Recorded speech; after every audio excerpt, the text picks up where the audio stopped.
Gentlemen, may I have your attention, please? The show starts in 10, 9, 8, 7, 6, 5, 4, 3, 2, 1, go.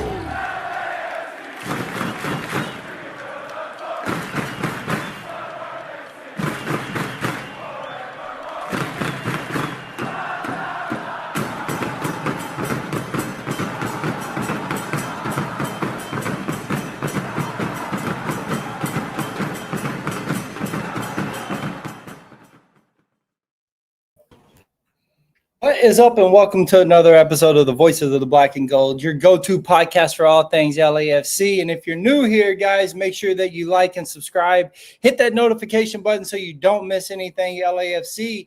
And guys, we have a show for you today. Not only have we had 4 straight wins, we are on the road, have the momentum all behind us. Bouanga is 1 goal away from chasing that golden boot against Messi. So we have a lot to cover. I'm here with my friends.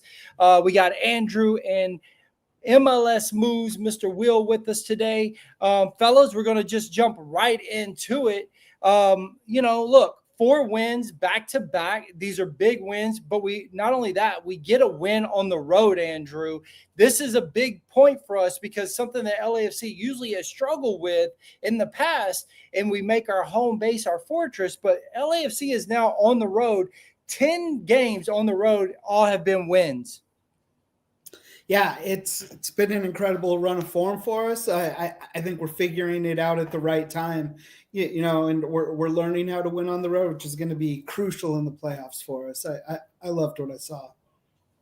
Yeah, Will, I mean, getting wins on the road. Look, we said that we weren't worried about St. Louis. We really aren't worried about the rest of the calendar. It feels like LAFC has a good chance of making it all the way to the final or, to the end of the season without losing. But to get wins on the road is a big deal. And when you look at it, 10 straight road wins is a big deal. Yeah, we said this on my post game on Saturday that they're probably the hottest team in the league right now, and they're hitting their stride at the right time. And I still think the most impressive thing we've seen so far is that even when they're not playing their best, they're still winning these games 3-0, 3-1, 4-1, 4. They're still performing really well. And I just think when you have the star power and the quality you have at the top, anything is possible. And so they're just rocking and rolling right now, man. And they're playing some of the best ball in years. And I've said this like before, but they're playing with house money. They really don't have much to lose and everything to gain the rest of the season because of the lame duck dolo, right? I need to coin that too, lame duck dolo. But yeah, man, it's been incredible. It's fun to watch. And man, that's crazy. 10 road wins in a row and 4 wins in general in a row. Hottest team in the league right now. Andrew, you're getting compliments on that shirt. That shirt is actually really fire. Love it. And, it feels like I said, the passing of the torch from Vela, because now we have the dynamic duo that we're obviously going to talk about. But before we do that, 4 straight wins, as Will just said, 15, 7, and 8 on the season. How much momentum does that give LAFC heading into the final stretch, Andrew?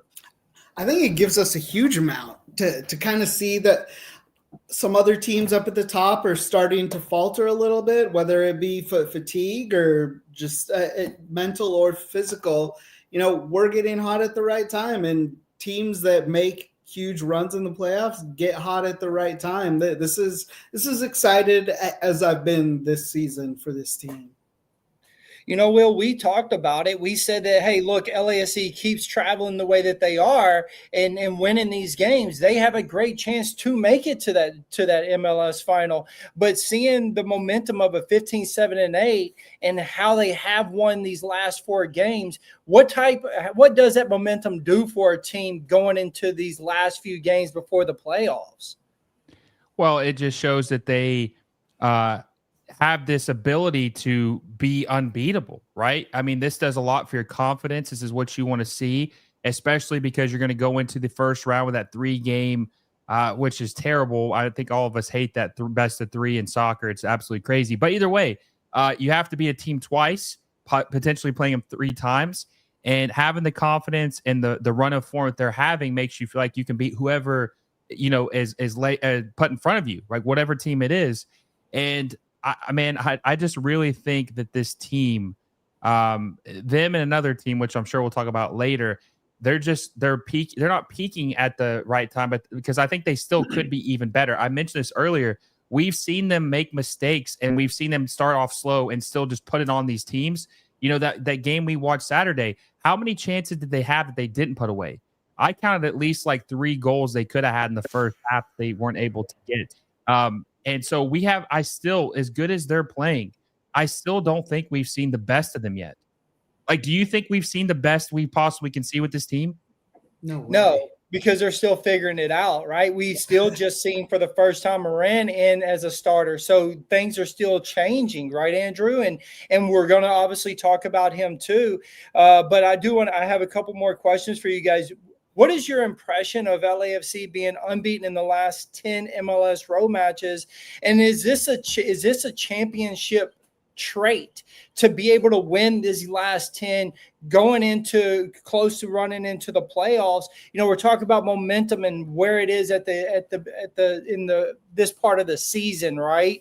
And to Andrew's point, usually there's a little bit of fatigue and you start resting players, and we know that Bouanga is going to be away for 2 games for the international, but this of going on the road and winning 10 games like they have, what type of momentum does that give them? Is that a championship trait to have going into the playoffs if you do have to go, away from home to be able to get that win, Andrew? Yeah, I think it's very much a trait of a championship team. You have to fight your way through adversity through many different factors in a season, and teams that can answer that adversity and figure it out are the ones that have the sustained success going into a championship run. I feel it's great for the team. For as bad as it started off and looking at the playoffs going, we're going to have to be an away team, that this is scaring me. Now it's just like, okay, we're going to face whoever, wherever now. It's not really a concern away anymore. This team knows how to fight through it, I think. Will, you touched on it just a second ago, actually. So I'm going to ask you it this way. Is this sustainable? This run that they're on, the 10 wins on the road and during a playoff, is this sustainable for them to be able to go in a playoff? High intensity environments will be a lot more tense because it is a playoff, a lot more on the line. Is this something that LAFC can pull off? Well, I would say that 99% of good teams play well at home, right? Mostly everybody plays well at home, but what really separates the great teams from the good teams is the ones who can be road warriors and beat these good teams at their own place. And obviously 10 wins in a row on the road is a good indicator, because you're going to have to probably, unless LAFC finish first in the standings, which could happen, right? But in the first round, they're going to have to play on the road.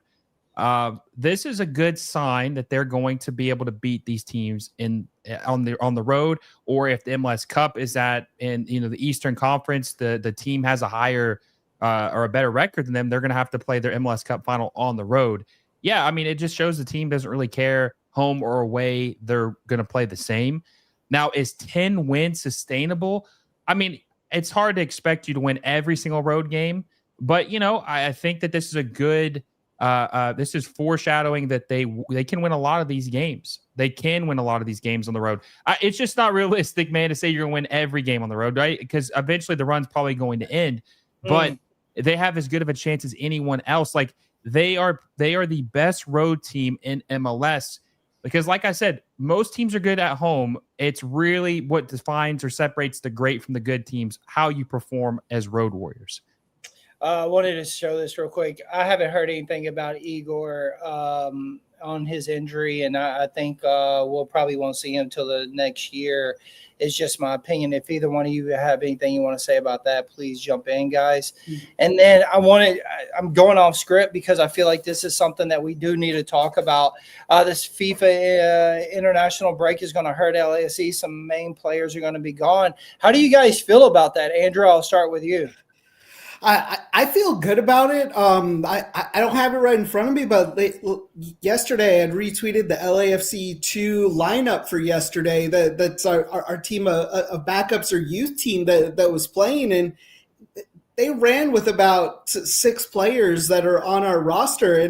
But my point of that retweet was that this could be an MLS roster for other teams, all of our backups, and we got Martinez if he's staying there or not. I don't believe Morin's going. Our midfield should be intact. Abobasis is going to be there. I feel good about it. This is an easier stretch. I believe it's Toronto and maybe Atlanta that they're going to be missing. So it's not the most pressing games. I hope to win it, but we'll see. I definitely like where our bench is right now. Well, Will, we sort of have hit on this a little bit, but it does take away from the golden boot race for Bouanga, but it also takes away from Messi because they both are going to miss games. But then again, it also sort of hurts that chance to be able to move up the West because the door is open. As Andrew said, there's some teams that are falling a little fatigued, and LAFC really could yank that number one Western Conference spot. And what you even mentioned on your post game is that there's even a chance that they could go for the supporter shield, but this type of thing sort of messes it up a little bit, wouldn't you think? Yeah, no, it does to a certain degree because you don't want to play these matches without your most important players. Who wants to do that? And that's why I'm excited about the calendar change. So that way that they'll be able to plan for these breaks a little bit better and don't have to every other league or serious league in the world, they don't have to go play matches without their best players. It's just kind of like the World Cup. There was a year where the MLS has played counter to the World Cup at the same time, which is ridiculous, right? Any of these tournaments, you should not be playing games, right? When you're losing or Copa America or whatever it may be, or Euros, because you need your best players to play as many matches as they possibly can. Last year, Messi and Suarez missed 9 games because of Copa America. 9 games. They almost missed 1/3 of their season because of the tournament, which is ridiculous. It's stupid, right? And the fans want to watch their players play for their team. So I just say that, just to mention that a little bit, that it's sad that happens. But I'm a little worried about what they'll do just because you're relying on guys that you don't normally rely on, right? And the teams you're playing, they might not be as good, especially if you're full strength with your main starting 11. But they're probably, some of these teams aren't going to be missing their key players because they're not playing for their national team, and it could put you guys at a disadvantage. And I believe that if LAFC had their full starting 11, they really could finish first in the West and potentially for the supporter shield. I believe that. And Denis Bouanga probably would have a good chance to win the golden boot. But because it's out of his hands, because he's going to miss games, Sonny's going to miss games, it's really a shame. But we'll just kind of have to see how it pans out. But, it does suck down the stretch that you're going to miss your key players for these games.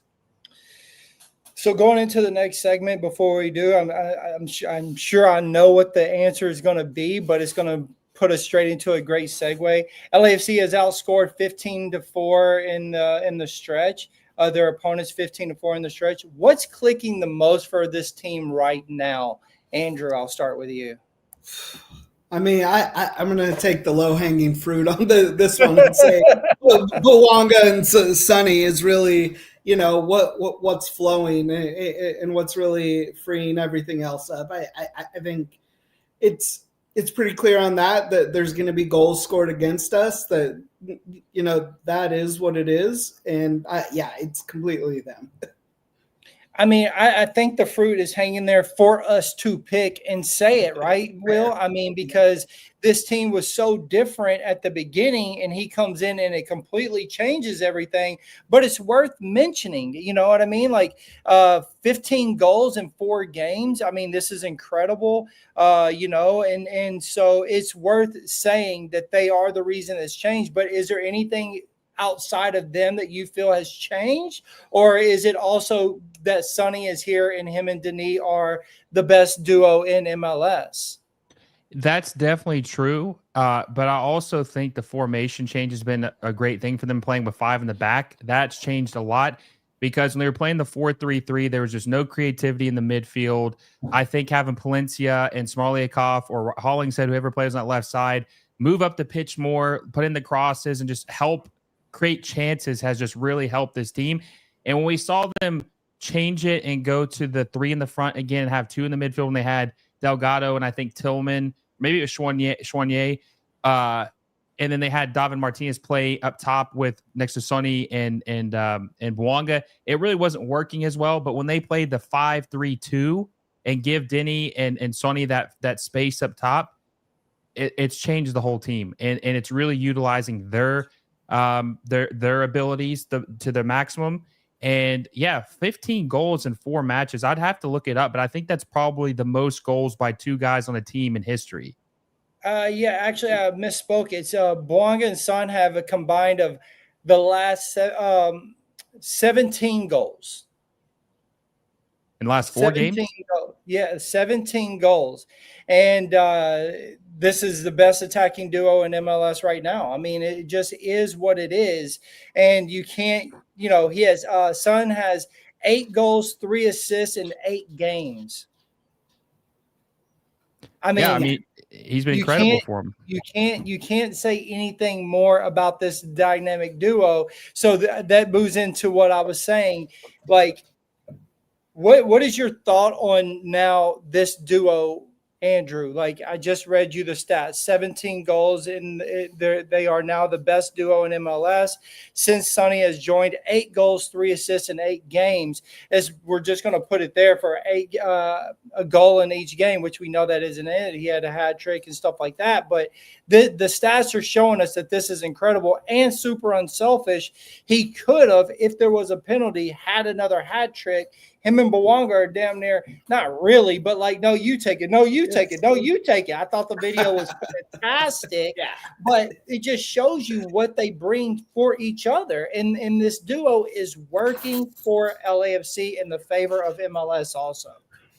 Yeah, that the goal that Sonny had on that breakaway, a lot of people were saying online, like, how could you leave him that open? Like, how does he have that much space? But the reality is that they were guarding Bouanga, and like, you have to guard both of them, and both of them are on a run, and we get you in a counterattack. Like, it's going to be impossible to guard both of them with 3 people back there, in my opinion. So it might have looked like Sonny was just wide open and an incredible goal to finish it, but like, they have to defend both of them, and I don't know at what point it's going to be that MLS defenses figure it out or figure out a way to stop it, but it's lethal. You can just only hope that you can score more than the 2 of them on the field, which anything can happen in the playoffs, like Will said. But I'd welcome that challenge from teams to try and outscore that duo. I mean, that is a great point, right, Will? Like, a lot of people were saying, oh, MLS has the worst defense. And to Andrew's point, how could you leave him there? Well, because you also have a guy that has scored 20 in a season. He's in the running for the Golden Boot. If I don't cover him, then you got to pick and choose which one you think that you can cover at that particular time. And, Sonny just put in a banger. I mean, there's nothing really that you can do.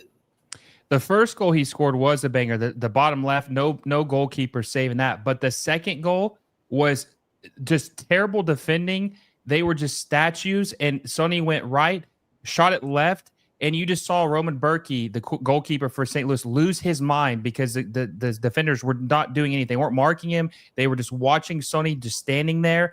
And And you can't make it that easy for him, or he'll make you pay for it every single time. So I do think some of these defenses are just getting complete. I mean, I think that MLS on the whole defensively is pretty bad on average. Now, LAFC's looked a lot better since they went to 5 in the back. A lot of people were saying how much more confidence they have and how more organized they are, and since they went to the back 5. But other teams, you just see that there's weaknesses. And if you give any inch of vulnerability or weakness to LAFC, they're going to make you pay for it. And that's why they have 15 goals in 4 matches. And, Denis Bouanga, 8 goals in 4 games, averaging a brace a game. I don't know if he's ever had that kind of he's ever put up those kind of stats for LAFC. I don't think he has. He normally has like a couple of good games, but I don't think he's ever scored 8 goals in 4 matches before. Yeah, we're definitely going to break down his stuff a little bit, but I thought this one was really good from our man Soccer USA. Bouanga has learned to trust his teammates.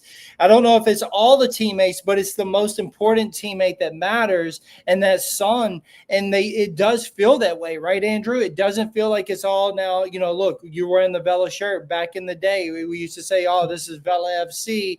Then there was a point where it was not, now it's Bouanga FC. This feels like it is a collective of a group of LAFC, not just one individual, but we all know what changed was Son coming over. But maybe it does feel like Bouanga can trust his teammates more now that he has someone there that can also equally score goals the way that he can.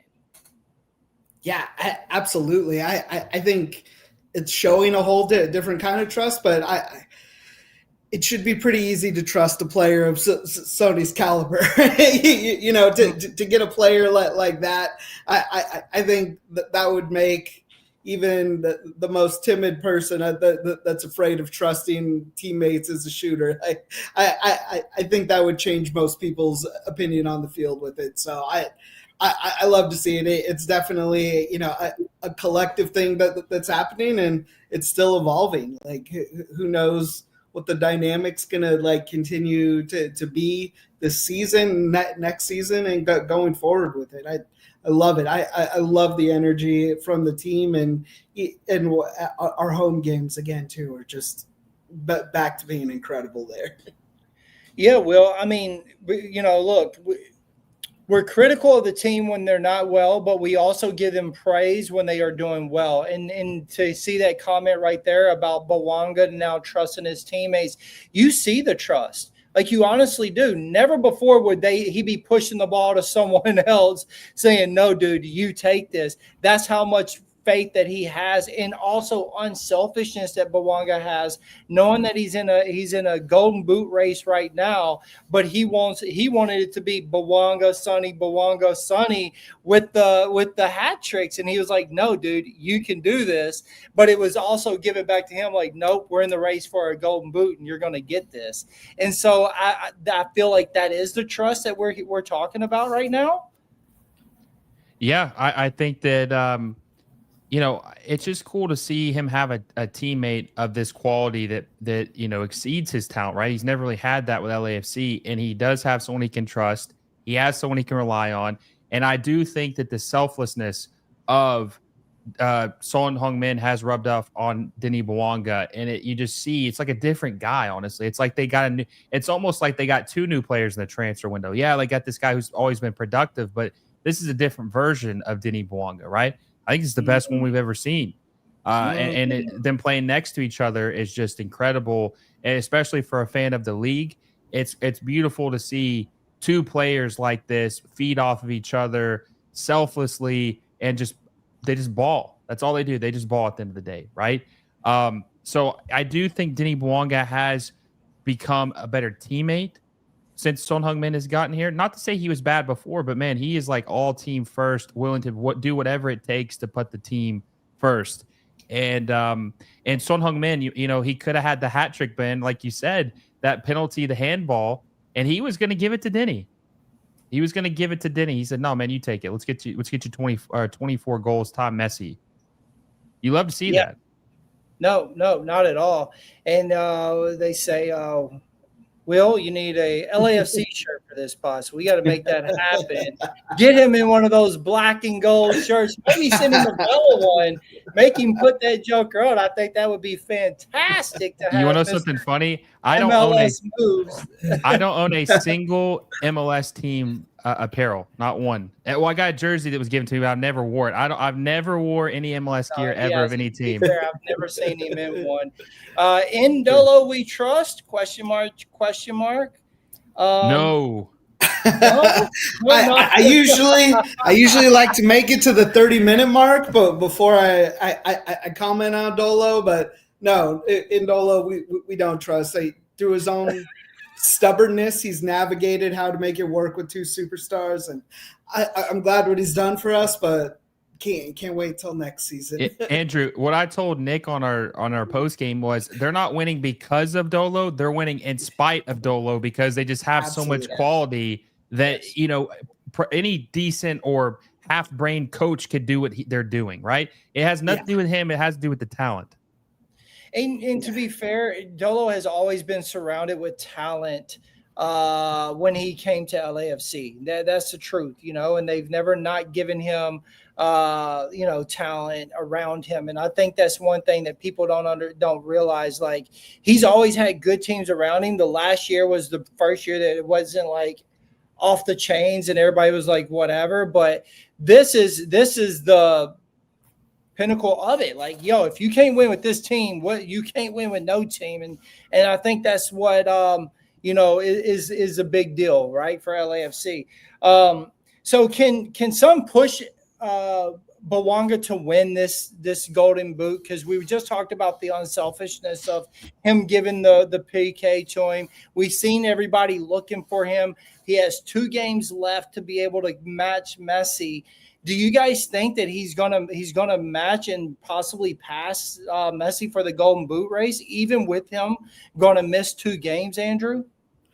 I still think it's possible. I don't close the book on it. I think if anything that would hold him back, it would be Dolo. But I definitely think in the games he plays, anything's possible. And in that clip that LAFC posted of that video, but between them going back and forth, I think it's on Sony's mind too. So I think we're all thinking about it, and I think as a team we want him to win that for himself and for us. What about you, Will? I think that it's going to be very close, and I think it can come down to decision day because, like you said, Denis Bouanga is going to miss 2 games, but so is Messi. So they're going to – I think each team has 4 games left. They're each going to miss 2 games. So there's going to be 2 games remaining, and Messi's got a 1-goal lead on him right now. It's going to be close. Like, who knows? It could even end in a tie. There could be a 2-way tie between Messi and Bouanga for the Golden Boot. I wouldn't be surprised if that happened. And what does happen when that happens? I think they just both get a Golden Boot trophy. Really? Huh. Yeah, I think so. I never knew that. I just learned this now. I really did not know that. I mean, has it ever happened before, Will? I think it has happened before, maybe like once or twice, but a while ago. I can't remember. I don't remember it happening in recent years. Normally, there's one guy who kind of sticks apart from everyone else by a couple of goals. But I mean, I think they would just call them co-Golden Boot leaders, and they would both just get a trophy each because they're technically both the Golden Boot winner. Wow. That's crazy. I didn't know that. Sorry, that caught me off guard for a second. I really didn't know. I didn't know if it goes into the playoffs and then you decide there or what. I didn't. Is Bouanga next in line for the Ring of Honor, Andrew? I hope so. Feels like he deserves it. Yeah. I think on the last show we were talking about our nostalgic favorites or our personal favorites on the Mount Rushmore. I think realistically, Bouanga's gonna be the next. I will say though, someone posted like a fake joke, and it was like a Dolo 100 wins badge, like in the Ring of Honor, and it kind of triggered me a little bit. But Yeah. I said, look, I was supposed to talk about his 100th win, but you know what? I got to be honest. I didn't want to. I didn't even want to talk about it at all because then it feels like I'm saying something positive about him, and I just can't bring myself to do it. So I'll let other podcasts talk about his 100th win. Hey, I just looked this up, by the way. So here's the deal. So if they do have a tie in goals, they do go to assists to decide who wins the Golden Boot. Oh, which so I think who's in the lead for assist? Messi's got more assists. He's got like 13 or 14 assists. So, but honestly, I don't really like that because assists, I mean, that doesn't have, I mean, that's not you scoring goals still. I mean, you are, contributing more, but that's kind of weird. And if the assists are tied, so if it's the goals and the assists are both tied, then they go to who played more minutes. Well, that would be Bouanga. Yeah. It should be minutes and then assist. Yeah. I would. It really should. Like, I don't like that at all. I don't like that. I don't like that at all. LAFC 15 goals in 4 games in the second highest in team history. Are we watching an all-time offensive run, Andrew? I think so. I think this is as good of an offense as we've had. I think Morin's creativity, which I'm sure I won't dive into too much right now, but just what he's shown with that team in his first start and him being subbed on, I think, the sky's the limit for what this offense can do. Will? Yeah, I mean, it is incredible. And, like I said, I've said this before, I just want to see what they can do when everything ties together and they play that perfect game. Could they win 7-0? Because we saw Vancouver beat Philadelphia 7-0 one game. Is that what the best version of LAFC look like? Is Moran when he's fully integrated in this team? And by the way, his name, it's spelled like Moran, but they pronounce like Moran. Morin. I've heard so many different pronunciations. I'm gonna call Moran, and it is what it is. I'm gonna call Morin. They're gonna kill us because the people over the pond said Moran, and all the other podcasters did it. And if you don't say Morin, we're okay. Morin. All right. So Morin, he was the best player in the first half for me with all his effort and stuff and chasing the ball and just he was just like the little engine the entire first half. Yep. And I just saw the quality that he has. And when he's like that final piece, because we talked about they need that number 10, that playmaker that can really set them up, even though they've been good without it. I feel like he's like the cherry on top. Like he's going to be the deciding factor that really ties it all together. And who knows, man? I mean, they could win a game 5-6-1, 5-6-0. I mean, they have that potential because when you have 2 guys on your team who can score a hat trick every other game, I mean, who the hell knows what's possible? Like, we don't know what the limit is or what the sky is the limit. So yeah, I mean, this is the best attack in Major League Soccer right now.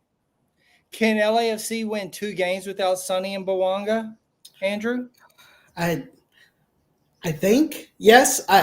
We'll see if Martinez is going. If Venezuela's already out, I don't want to rely on our new Romanian winger because we haven't seen him play, a minute yet. And I was looking back on it, and he hasn't played soccer since March. So I think us as fans had some high expectations of him coming in as a free agent and playing, but learning that and how Dolo is, I think he's just probably going to be not getting many meaningful minutes, especially if Martinez is going to be playing. But we can Dolo ball it to a 1-0 win without Sonny and Bouanga. There is what I think. Where you at with that, Will? So there are 2 games I'm assuming for the break is going to be Toronto and Austin FC, right? Mm-hmm. I think this will be 2. Austin? I thought it was Atlanta, but I think you're right. Austin. Yeah, I think it's Austin and Toronto. I think they can beat both of those teams. Now Toronto's at home, Austin's on the road. I think they can win both of those games, but someone said in the chat they think that a 1 win and a draw is what they expect. If they can come out with 4 points at minimum, I would consider that a win because you're not losing. I think LAFC are in complete control of their destiny. And I still believe that they could be the first seed in the Western Conference, but they need to get – I feel like they can only get one draw, and they need 3 wins in these last 4 games if they want that to happen. Okay, this is sort of a tough one, and this is why I want to ask you guys. Andrew, it comes to you first, then Will, because you're the LAFC fan, and then Will knows MLS probably better than any of us. Does this version of LAFC's attack feel even more dangerous than the 2019 team? Yes, it's a hard question, but it had to be asked because people are now making the comparison to that team. And so I'm just curious on where you stand on that. I think this season it shows potential. I think next season, without a doubt in my mind, I'm sorry if I'm trying to play political, but both sides here. But I think the potential is there for this season. We'll see how we finish, and we'll see how the run goes. But for 2026, without a doubt, that this is going to be it'll be a historic season next year, I believe. Will, 2019 was one of the best seasons that all of us LAFC fans will always talk about. But is this run competing with that? Yes, I think it's better. And I'll tell you why. Because Son and Denis Bouanga have scored 15 goals in 4 matches. Carlos Vela and Diego Rossi scored 50 goals combined in 34 matches in 2019. If Son Heung-min and Denis Bouanga played an entire season, they could legitimately score 30 goals each. I think they could. And so I understand that the Carlos Vela 34 goals, 15 assists is incredible. Best season we've ever seen by a player. But we all 3 know, I think we can all agree that, like Andrew just said, next season we get the full thing. We know that this is going to be insane. We've already seen it. 15 goals in 4 matches. There's 34 games in a season. So they've already gotten 1/4 or more than 1/4. It's almost 1/3 of what Carlos Vela and Diego Rossi got in a season in 4 games. So yeah, the attack, like I said, this is the best duo in MLS history. So of course, this attack is better, but that's not a slight at Carlos Vela or Diego Rossi. Diego Rossi isn't the player he is now. He's a better player now than he was in 2019 because he was young. He's only 21 years old. Yeah. Carlos Vela, that was his best season of his career. It was just a different set of circumstances and kind of a different team back then. But yes, it's just because the quality of these guys are just unbelievable. So yes, it is. LAFC says maybe next season will be better than 2019, but this season hasn't been so far. And I understand what he's saying also, but you have to look at this run. And I guess it is a harder question to ask, but to the sample size of being small, what we've seen a second go from Ty, and when what Will is sitting here saying is it does feel like that. The sample size is small, but you have to imagine what will be next year, and it feels like this is as good as to what Will said a minute ago. Imagine if they're scoring 30 apiece, bro. Like that's going to be absolutely incredible. Well, we're going to move on to Morin now. Oh, buddy. We're going to move on to Morin now, and he did get his first start. We heard a little bit of you guys talk about it, but let's just jump into it. Will, I know you said that you feel like he was your favorite player, so I'm going to come to you after. Andrew, I stopped you before you said anything, so just give me a little sample of what you thought his first start for LAFC was, or how he did, and what you liked and didn't like about what you've seen. Yeah. When we get players loaned in from England or a bigger league, there's some players that you just see and they're a class above what the rest is on the field.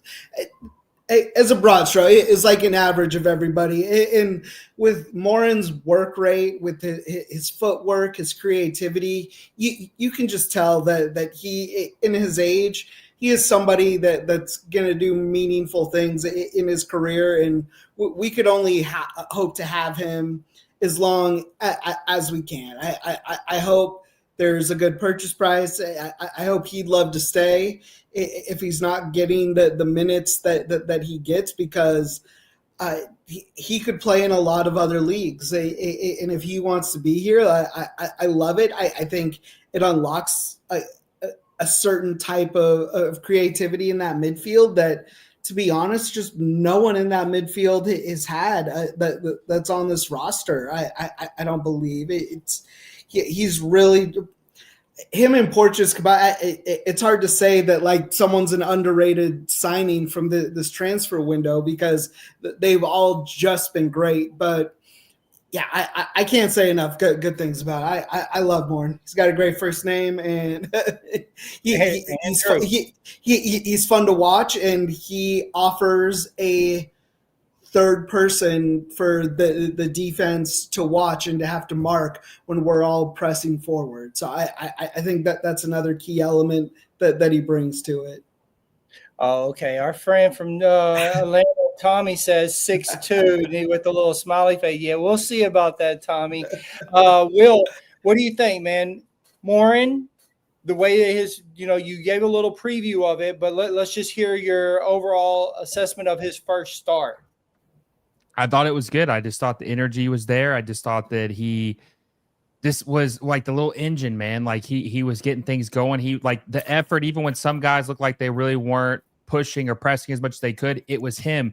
He turned the ball over in the final third, and then he got it back. Like he was just in their St. Louis's face. I felt like the entire time he played. I think he played like 65 or 70 minutes in that match.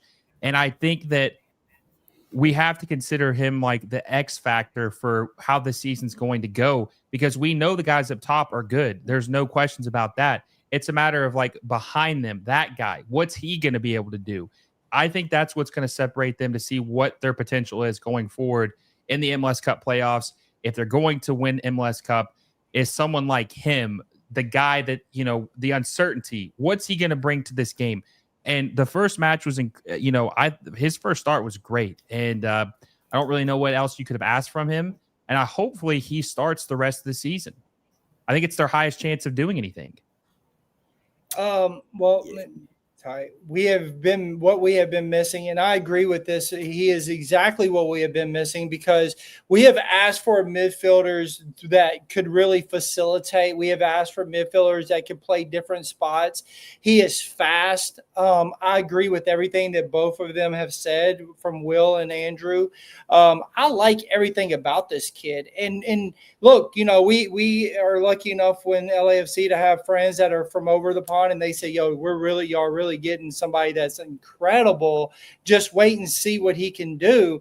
And to Will's point, his first start was great, but I also thought when we got to see the little sample size of him coming in for the 20 minutes, I was like, okay, I like what I seen. And people were like, oh, it wasn't much. No, it wasn't, but I liked it. It's the people that JT has, and I'm going to give JT some credit right now. We needed someone for the back line, and he got it. And we needed some people for the midfield, and he brought it. And when it comes to Chanot and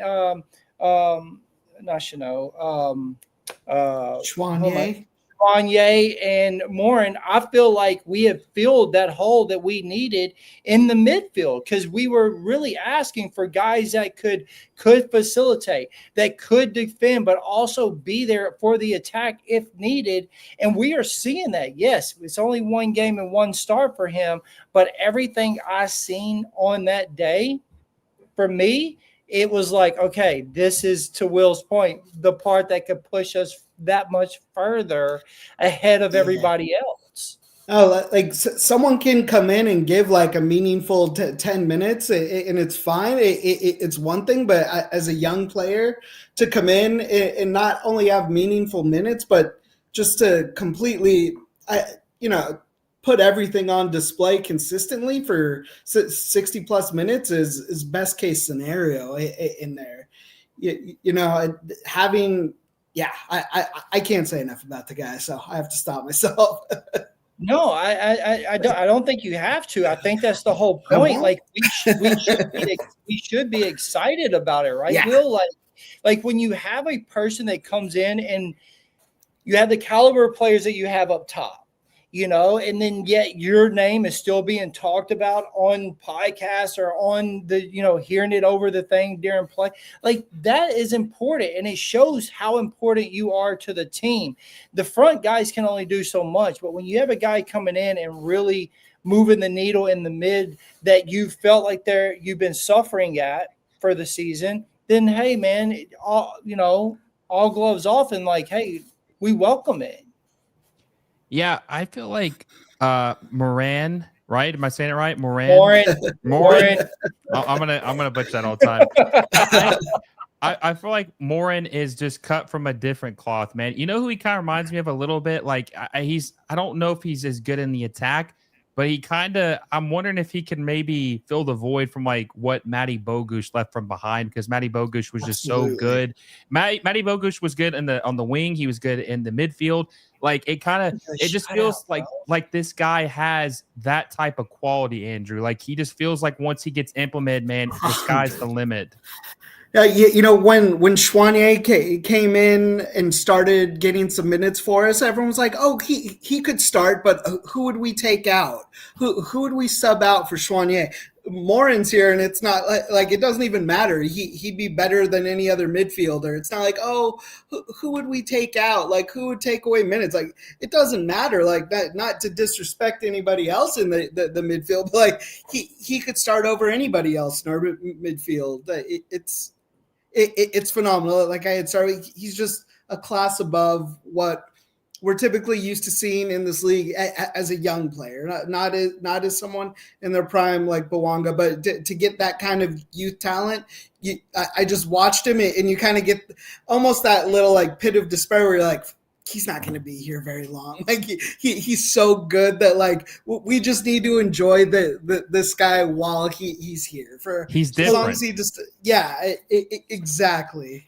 So that's my next question though. Should he be a target for one of the guys that we hold in 2026 to really put in one of those, to what Will was saying about Sonny and Denis, if they could do a 30-30 type season, right? Is he the type of guy that you say, we've got to make this happen? How can we keep him? Yeah, Andrew. Yeah, 100%. If he wants to be here, you find a way to make that happen. If he wants to be on this team and build on what we're building, you find a way to make that happen. Will? Yeah, I think they could keep him because he's 21 years old. I don't think he turned 22 yet. So he could be a U22 and play for this team for a couple years and not have to use a DP spot on him.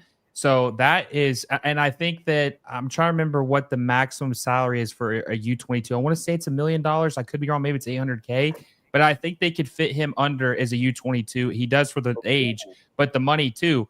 And if you get him as a U22, this will be Matty Bogusz all over again. They're going to end up selling him for a crazy amount of money. And he's going to, when you got those two guys in front of you, it's going to make you look like a superstar because of it's just going to be laying it on a platter for him, right? But, silver platter for him. So, yeah, I think they're going to be able to keep him, U22, buy him, and then they're going to have that DP spot to do whatever the hell they want with it and to really tie this roster around. And it's scary to think about.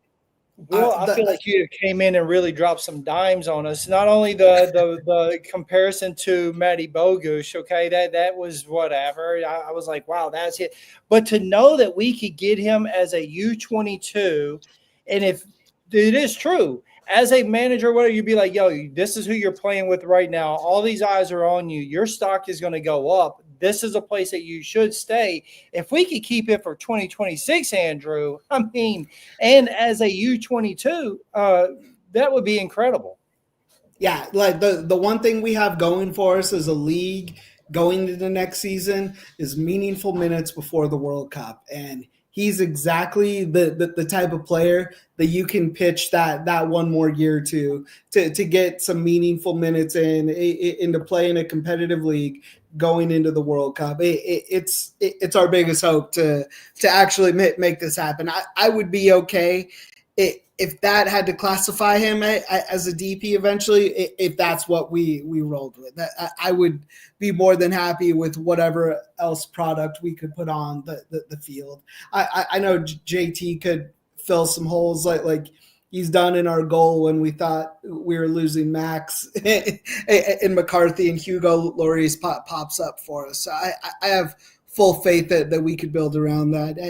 I would love to have him here a year or longer.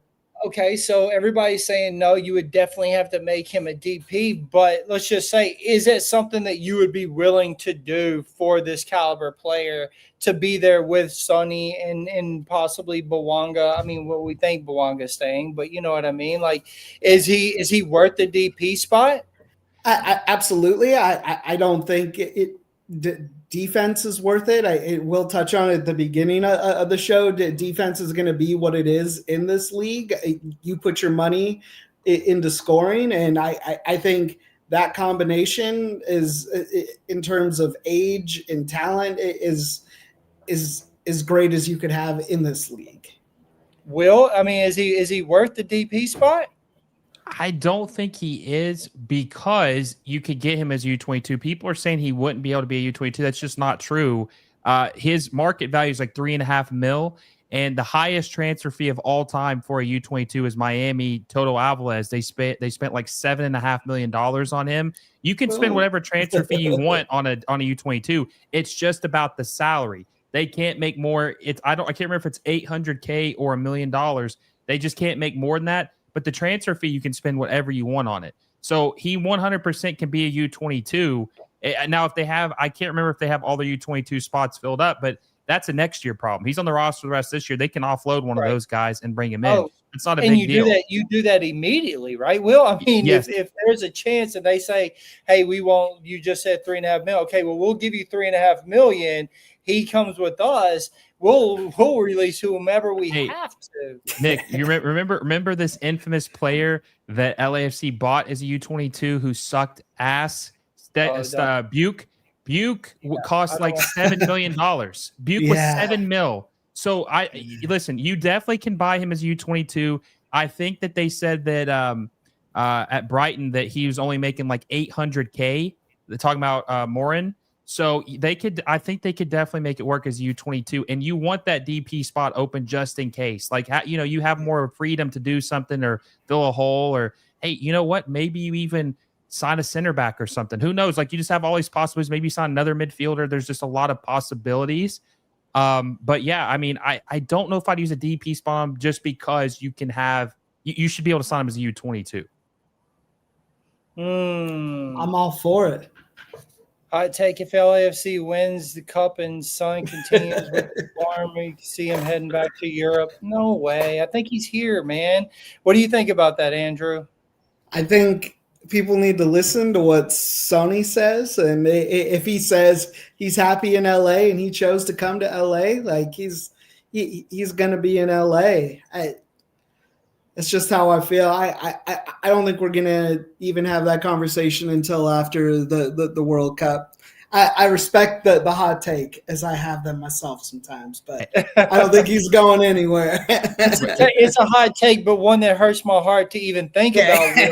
I don't want none of it, but I'll be honest, Son looks extremely happy in LA. First time ever that he's ever posted something that wasn't soccer related, and it was all of him going through LA, eating places, going to the games, doing this and that. I think he's happy. You don't see him leaving us anytime soon, do you? No, he's going to retire black and gold, man. I don't think so. I think he's going to retire black and gold. Henry Masters said something earlier. He said turns 22 in October. Talking about this Moran, one more short thing. So you can, so as long as they sign their deal at the age of 22, he's not even 22 yet. So they have until October of 2026 to sign him. As long as you sign before you turn 23, he can stay on the team till he's 25 years old. So you could have him on a U22 deal till he's 25. So I want to point that out real quick. Oh, dude, I didn't know that either. I didn't know that as long as they're signed during that time that they're under it. I didn't realize that at all. Yeah. So how far do you think LAFC is going to make it in the playoffs, Andrew? Or do you see us making it to the MLS Cup and winning it? Or is this just us being excited right now with the wins that we have? What's the realistic chances, and how far do you think that we're going to go? I think it's time to start thinking big. I think I myself have been down on this team a little bit this year at the beginning of the year, and seeing what we've actually turned into. I don't think like many teams can compete with us. San Diego scares me a little bit. I think facing a team from the East in the finals is a whole other debate, but this team has what it takes to go all the way. We're getting hot at the right time. We have the talent at the right time. This is as complete of a roster as we've had all year. It's just a good feeling all the way around. It'll be interesting to see if we don't make it to the finals, what team that is that will be able to take us out. Because as we continue to say every week, that this team is just getting better and better and evolving and becoming a better form of itself every week. And I think big for this team right now. My expectations are high. I think we can go all the way now. I am all in on what we can do and to send Dolo off properly. I'm going to get you on that one also, but USA Soccer says, hot take, Sonny will coach LAFC in the future. That would make everybody I'll take happy. that hot take. Then he says, I mean, if he meets a wife, has a kid, LAFC Academy, maybe he'll be getting to coaching. But Will, honestly, look, Andrew and I might have our blinders on, but what do you see? Does LAFC have the best chance to make it really far in the playoffs and make a run for the MLS Cup? And if they do get there, do they have a great chance of winning it? Yeah, I think they have a really good chance of making it to the MLS Cup because the Western Conference isn't as strong as the Eastern Conference. It was very wide open. And San Diego FC have an incredible player named Anders Dreyer, who's an absolute stud, but they didn't make the additions that they needed to this summer, I think, to really go for the MLS Cup. And plus, it's already tough for an expansion team because you have all these new players who have never played with each other. So it's just it's an uphill battle. Even LAFC knows this from 2018. That team was very good, but it's hard to win MLS Cup with an expansion team. So, yeah, I don't think that there's any team in the Western Conference outside of maybe Vancouver who matches LAFC's talent. And I still think LAFC is better than Vancouver. So I think that if LAFC can play like they had played this last 4 games, that they should make it to the MLS Cup final. Yeah, I think that we have a really good chance at it. And again, I know I have blinders on. I'm an LAFC fan, so I'm supposed to. But I love what I see right now. And I always talk about momentum. I have from when I first started this podcast till now. You'll never hear me because I believe momentum is everything. I believe that if you're just the locker room is crap and the coaches aren't good and the team just doesn't feel good, they're not going to go out there and play good. But we are seeing beautiful, beautiful soccer from this club right now, and it's at the right time. 4 games left before we go into the playoffs. Yes, it sucks to have the international break, and your key players miss 2 games, but maybe it brings them back even more excited to get back into the thing with the playoffs right there. You know what I mean? So I love our chances. I think LAFC really does have a great chance to make an epic run in the playoffs. And we talked about their win rate on the away games right now. I feel good about where they are. I don't feel good about Dolo by any means, but I feel like it's the system. And people are going to say, yeah, but it's his system. I disagree because we've seen his system fail a lot. But since Son has been here, and to what Will said, the formations have changed. JT has brought in the right key players. And with this formation change, it opens things up. One thing I don't want to see is LAFC running a 4-3-3. I don't want to see it at all, Andrew. If I see a 4-3-3, it makes me nervous. It makes me nervous. I don't want to see it. I want to see any other formation except for a 4-3-3. Yeah, our midfield's just flat in a 4-3-3. It is you can see that before Morin, all of our midfielders were exactly the same and not in a good way, in like the worst way possible. So I very much love the fluidity of this formation and the way everybody's playing with it. Hollingshead coming on in the 70th is just perfect. He's a perfect super sub. He brings, his maturity. Oh, perfect. I personally believe he's coming off the bench now. It's just that right time of his career. It's, so Smolyakov's coming into his own. He's great. He has the speed to make up for the mistakes that can happen pressing forward. And hey, would you agree though the last game though Smolякov stunk the joint up? Because I thought he was the worst player for LAFC in that game by far. I think it's going to be natural to have any kind of regression when you're playing an attacking wingback with Bouanga and Son Heung-min. Your words lightly. There, he was turning the ball. He kept turning the ball over. He was making errant passes. I just think that, and I'm not saying he's bad. He's talented. He's young, but that was a bad performance by him compared to what we'd seen in prior games. No, yeah, he was a beast. He was a beast. He had a chance at goal. He had some beautiful passes. I will not let you shred his name on this show right now, Mr. like Will.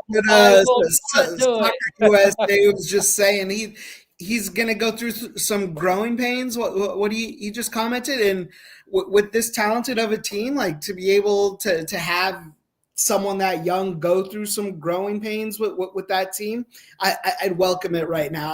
I'd welcome it against these teams that we're playing right now. So he can feel it and he can correct it going into the playoffs. I still think Hollingshead coming in as that super sub and having that veteran presence to see a game through. And to only ask that much of Hollingshead in 30 minutes versus the 70 that he was before, I think we're lucky to have that. We're very lucky to be in the position where someone like him can come off.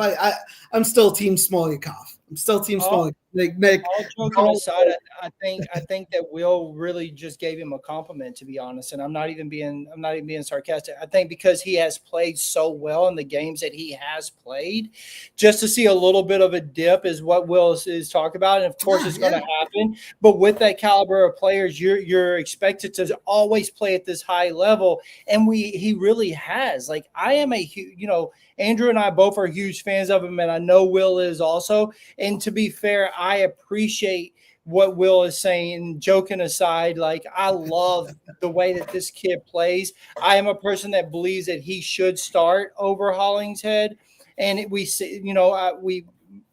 ago we talked about it. We said this when we had the likes of some of our older veterans before, coming off and being replaced with Palencia and stuff like that. It's just a natural progression. Like Hollingshead is older. Now he gets 30 minutes. You put the young kid in and he can play to this standard, and we got to hold him at that standard. And so I appreciate that really. And I think that he is going to be 100% the starter for LAFC for the years to come. I really do. I was just going to say real quick that he did have a bad game, but I don't think he's going to have two bad games in a row. I think he'll bounce back and he will play. And I think that, like we've said, he's just so young that he's figuring things out in this system and these players, that it wasn't like it was maybe making a pass a little too late, or the effort was there. It was just maybe just a little it was just a couple things I think can easily be corrected though. Yeah, it was for sure an off game from him, but we still love him. It's definitely it wasn't his best game, but he's a player that doesn't have to have his best game all the time. I think That's now. Right. And plus, we're so used to how good Palencia is. We're just expecting that on the left side, right? Palencia's just a baller. Yeah. That's the truth. Exactly. And then with Palacios over there, it's like he he has a high ceiling to match, bro. And so he gives it his all, and he's young, so he's going to make mistakes. It's how do you recover it from it, right, guys? Like, and I believe that he is one that will recover, and when that time does come, like it was with Palencia, we're going to be like, oh, no way, we can't lose him. Like, it's going to be one of those feels. I really think highly of this kid. Guys, we're at our max, and we appreciate you guys being here. The chat has been absolutely fantastic. Make sure that all you guys in here, 77 of you, hit that like button for us, subscribe, hit the notification so you don't miss anything at LAFC Black and Gold. We have another game coming up this week. Hopefully, we're going to get that win, too, before the boys go off to the national break. And, I appreciate everyone being here. Will, you want to hit them with anything before you get out of here? Yeah, I think you and I are going to do another game on Saturday, right? We're going to do a post game afterwards. Yep. I'm going to do a watch along for the LAFC match against Atlanta United. Just enjoy this season. It's been stressful a couple years. There's been some lows if you've been following LAFC this whole time.